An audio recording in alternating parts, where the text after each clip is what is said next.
Furðudýr vikunnar bonobói eða dvergsimpansi. Þeir eru mannabar og í raun þeir mannabar sem eru skyldastir okkur. Það meiri 99% af þeirra erfðaefnið að sama hjá okkur. Þeir eru svolítið dekkri í framan og minni heldur en simpansar. Þeir eru 70 til 83 cm að lengd og geta orðið alltaf 39-40 kg.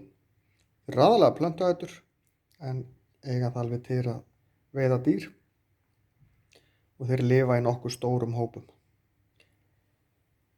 Þeir eyða gríðarlegum tíma í félagsleg tengsl innan þessara hópa.